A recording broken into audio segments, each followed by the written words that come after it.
आप सभी बच्चों को पता है कि 25 जनवरी को संडे वाले दिन गुप्त नवरात्रों की सप्तमी वाले दिन हम माँ की शोभा यात्रा करनाल शहर में निकाल रहे हैं। हम चाहते हैं कि सभी बच्चे चढ़ बढ़ के शोभा यात्रा में भाग ले, हमें अकेला महसूस ना होने दे। हम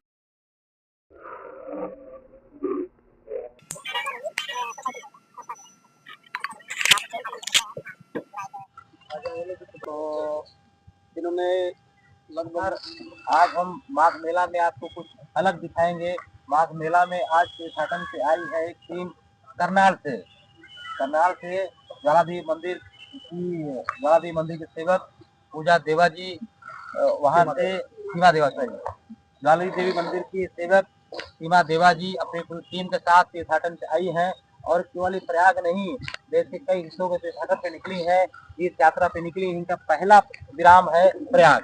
आज सुबह आप प्रयाग आई अपनी टीम के साथ, आपके साथ पूरी टीम है तीर्थाटन पे। और प्रयाग में इन्होंने सुबह गंगा स्नान किया, पुण्य की डुबकी लगाई। पुण्य की डुबकी के बाद अभी ये गंगा का जो क्षेत्र है परेड मैदान, यहाँ पर आपने आरती हवन पूजन किया। तो आप बताएंगी कि आप इतना दूर से जो आई हैं प्रयाग की महिमा को देख करके, माघ महीना शुरू हुआ है, तो कैसा लगा प्रयाग आना और फिर क्या इसका औचित्य रहा आपका? देखो, जय ज्वाला। हम करनाल से श्री सिद्ध शक्तिपीठ ज्वाला मंदिर से गुरु माता सीमा देवा जी, हम यहाँ पे प्रयागराज माह के महीने में पूजन और स्नान करने के लिए आए हैं। आज हमें यहाँ पे स्नान किया, प्रयागराज में स्नान किया, हमने माँ की जलधारा को देखा, मैं बहुत अच्छा लगा। शांति, परम शांति महसूस हुई। देखो, हम काफी टाइम से यात्राओं में लगे हुए हैं। आपको पता है कि मैं पहले कामाख्या भी जा चुकी हूँ और उज्जैन भी जा चुकी हूँ। मतलब मेरी हर साल में यात्राएं निकलती रहती है, लेकिन अब की बार था हमारा मन, हम प्रयागराज जी आए, हम वाराणसी आए और हम गया जी जाए, और उसके बाद तो हम हरिद्वार जाएंगे और जमुना जी जाएंगे। लेकिन यहाँ पे हरिद्वार पे प्रयागराज में आके हमें बहुत अच्छा लगा। हमने यहाँ पे भगवान शिव का अनुष्ठान किया, माँ दुर्गा की, शिव शक्ति की पूजा की, और ऐसे ही हम कहते हैं कि ये कोई हमारा भाग्य होता है जब हमारा भगवान हमें ऐसे स्थानों पे आने की लिए इजाजत देता है। तो हमें बहुत अच्छा लगा भैया, बहुत अच्छा। की पवित्र भूमि पे आना हमारा सौभाग्य है, बड़ा तो भाग्य हमारा। खास बात मैंने देखा अनुष्ठान के लिए, कहते हैं ना कि जैसे आपने देखा होगा कि एक जगह होती है जहाँ पर लोग भीड़ हुजूम इकट्ठा हो जाता है, लेकिन आपके द्वारा किया गया कार्य अनुष्ठान जो बिल्कुल एकांत में, और ये वाकई में बड़ा अचरज भरा है कि प्रयागराज की धरती पर किसी भी जगह पर अनुष्ठान करना, ये कैसे फील कराता है, कैसे आपने ये सोचा? देखो, हम दिखावे में विश्वास नहीं करते। भक्ति वो चीज नहीं होती कि लोगों को दिखा दिखा के की जाती है। हम कहते जहाँ पर हमें, ये हमारे भगवान शिव की धरती है, हमें जहाँ पे भी दो पैर रखने की जगह मिल जाती है वहीं पे भगवान का अनुष्ठान। ये नहीं होता कि हम कोई बड़े युग में जाए, साधु संतों में बैठे हम दिखावा करें, नहीं। हम कहते हैं जहाँ पे भी भाव से बैठेंगे, जहाँ पे भी भक्ति से बैठेंगे, हमारे शिव और हमारी ज्वाला को आना पड़ेगा। हम इसी भाव के साथ उनका अनुष्ठान कर रहे हैं, हमें किसी दिखावे की जरूरत नहीं। करनाल से यहाँ तक आने में एक लंबा सफर लगा, अभी आपका टूर लंबा है, अब कहाँ जाएंगे आप? देखो, हम कल सुबह शाम मतलब 3 बजे के आसपास हम करनाल से चले हैं, और हम सुबह यहाँ पर 8-9 बजे पहुंचे हैं। फिर उसके बाद हमने प्रयागराज वहाँ पे स्नान किया है, हमने गंगा माँ की धारा के दर्शन किए हैं, और उसके बाद हमने जो भी, देखो, हम ये नहीं कह सकते कि हम बहुत ही बड़ी दान पुण्य करने वाले, लेकिन जिससे भी जो भी होता है हमने वो किया। उसके बाद अनुष्ठान किया। आज हम काशी जी के लिए निकल रहे हैं। हम वहाँ पे शाम की आरती के दर्शन करेंगे, सुबह शिव के दर्शन करेंगे, उसके बाद हम फिर से अनुष्ठान करेंगे, फिर से यज्ञ करेंगे, उसके बाद हम गया जी निकल जाएंगे। ये जीवन की जो ये प्रक्रिया है ना, ये आपको किस तरीके से मोटिवेट करती है, और इस जीवन की प्रक्रिया में कितना तप और कितना त्याग? सत्य भगवान है, हम इस बात को समझते। सत्य है भगवान, सत्य है शिव, ये बात हमारे दिल में बिल्कुल बैठ चुकी है। और हम अपने भगवान को प्राप्त करना वो उनकी मर्जी होती है, वो हमें मिले या ना मिले, लेकिन हम कोशिश कर सकते हैं कि हम कलयुग में आ रहे, इस कलयुग के दौरान हम अपने भगवान की भक्ति करें और हम सही रास्ते पे चले, हम भक्ति को, लोगों के अंदर भक्ति पैदा कर सके। हमारे ज्वाला मंदिर में बहुत सारे हमारे शिष्य है, और मैं नहीं, मेरा एक से एक शिष्य है भक्ति की रफ्तार पे है। क्या बात है। ये संगम की धरती पर ज्वाला देवी से आकर के संगम की धरती पर जो भक्ति देखने को मिली है, यही कहते हैं कि उन महिमा अपरंपार। संगम की महिमा अपरंपार। ये भी अपने आप में ये दिव्य भव्य मेला इसीलिए है कि पूरे देश भर से लोग यहाँ पर आकर के। लेकिन एक बात और है प्रमोद भाई, गुरु और शिष्य की जो आस्था है ना, वो वाकई परवान चढ़ रही है। जो संगम नगरी पर आकर के दिखाई दिया है वो काबिले तारीफ है। जरा उसके बारे में पूछते हैं, शिष्यों से पूछते हैं जरा सा। बताइए, आप क्या नाम है आपका? मेरा नाम मंजू है जी, मैं सोनीपत से हूँ। हाँ।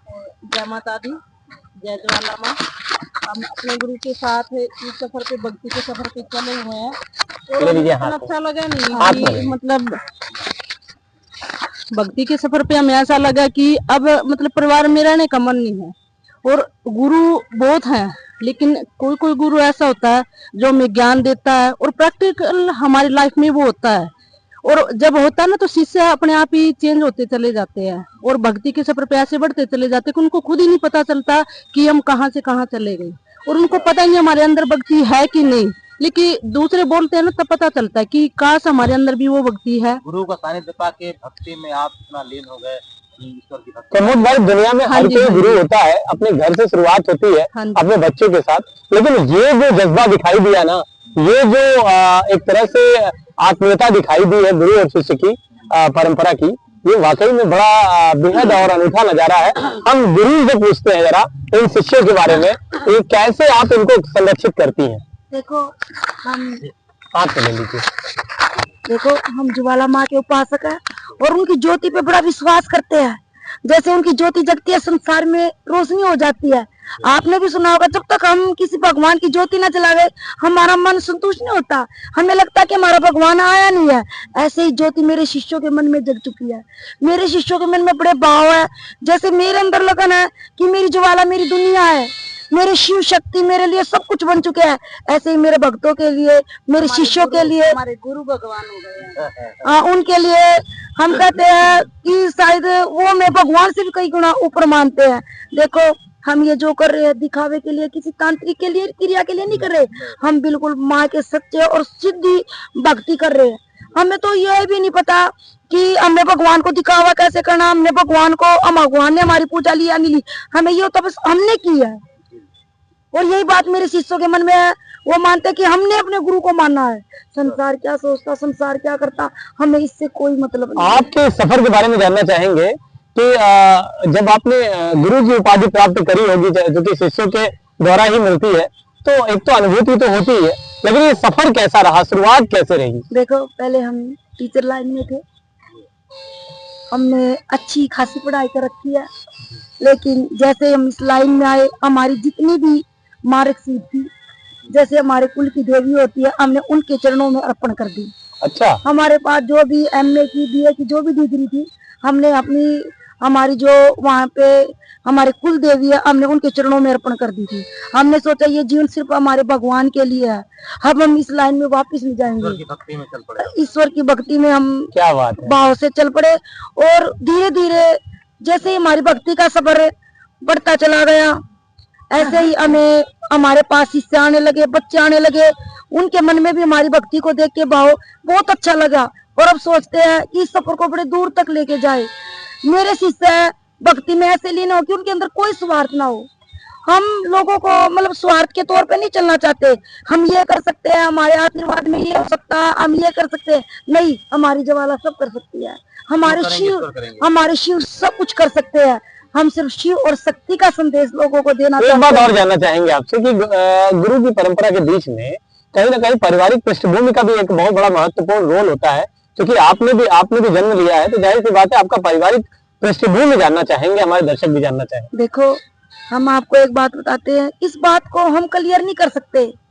हम इस बात को कैसे क्लियर कर सकते हैं कि मैं अपने शिष्यों को कितना लगाव करती हूँ, क्या करती हूँ, वो बात मेरे शिष्य बता सकते हैं। हम उससे कितना लगाव करते हैं, हम तो मन से ये मानते हैं कि हमारे पास 2 बच्चे हैं, अभी हमारी गुड़िया बहुत छोटी है, लेकिन हम चलते हैं कि हमारा सफर है, उसको देखने वाली माँ ज्वाला है, वो उसको संभालेगी। लेकिन ये बात हमारे शिष्य जानते हैं कि हम अपने बच्चों से ज्यादा, कई गुना ज्यादा अपने शिष्यों को प्रेम करते हैं, और ये बात हमारे शिष्य भी अनुभव करते हैं। जब बात हमारे शिष्यों पे आती है तो हमारा परिवार हमारी आंखों आगे से दूर हो जाता है। हम एक ही बात सोचते हैं, मेरा परिवार आज बहुत बड़ा है, मेरा 2 बच्चों का परिवार नहीं है, मेरा 100 बच्चों का परिवार है। मेरे पास अब 100 संतान है और सभी संतान एक ही रास्ते पे चले, एक ही भक्ति के सफर पर चले, हमारे दिल की यही इच्छा है। क्या बात है, आपने संगम की धरती पर आकर के जो भक्ति का भाव दिखाया है, जो अपने शिष्यों के साथ, वाह वाह वाह। कभी ज्वाला मंदिर आना और बिल्कुल। हमारे बच्चों के भाव देखना, हमारे शिष्य के ये भाव देखना। मुझे नहीं लगता मैं अकेली यात्रा पे आई हूँ। आप मानो कि मेरे साथ हजारों मेरे बच्चे, मेरे शिष्य इस यात्रा पे आए, वे हर पल हमें अनुभव कर रहे हैं। वो हमारी वीडियो को देख रहे हैं और बहुत खुश है। उनको लगता है कि हम माँ के साथ स्नान कर रहे हैं, माँ के साथ यज्ञ कर रहे हैं, हम माँ की यात्रा में हैं। और मैं गुरु का नहीं, एक गुरु का भी बड़ा सौभाग्य होता है कि उनको इतने प्यारे शिष्य मिलते हैं। आपकी सात्विकता और आपकी वास्तविकता को दिखाने के लिए हम चाहेंगे कि हमारे दर्शकों के बीच में अगर आपका मोबाइल नंबर भी उनके पास तक जाए तो जाहिर सी बात है लोग आपसे कनेक्ट हो सके। हाँ जी, 9896686439 ये हमारा नंबर है। हम ज्वाला माँ के उपासक है, हम करनाल शहर से आया। हमारा एक ही कार्य है कि हम शिव और शक्ति का प्रचार करें, उनकी शक्ति को माने, हम विश्वास करें, हम तांत्रिकों की बजाय सच्ची भक्ति पर विश्वास करें, क्योंकि जहाँ पे सच होती है वहाँ पे हमारे भगवान आते हैं। और इस चीज को हमने महसूस किया है। जयकारा ज्वाला माई का।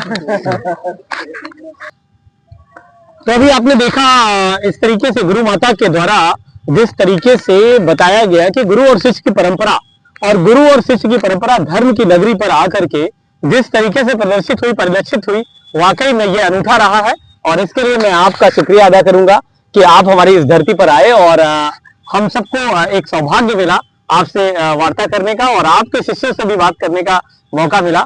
इसके लिए हम 2 शब्द चाहेंगे कि एक बार आप अपनी इसी आस्था के अपने उससे प्रदर्शित करें कि कैसे हम लोग इसको अपने समाहित कर पाते हैं।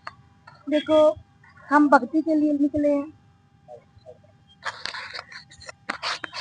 हम अपनी भक्ति के लिए निकले हैं, हम हो शिव और शक्ति के निकले। सत्य को पहचानो, कलयुग है। हम जितनी जल्दी अपने भगवान को पहचानेंगे, इतनी जल्दी उनको प्राप्त करेंगे, उनमें लीन होंगे। और संगम पे आना कोई आम बात नहीं होती है, ये बड़ा सौभाग्य की बात होती है, बड़े भाव की बात होती है कि हमारा भगवान हमें यात्राओं पे बुला रहा है। ऐसे हम इनकी यात्राओं पे जाते रहे और ऐसे ही हम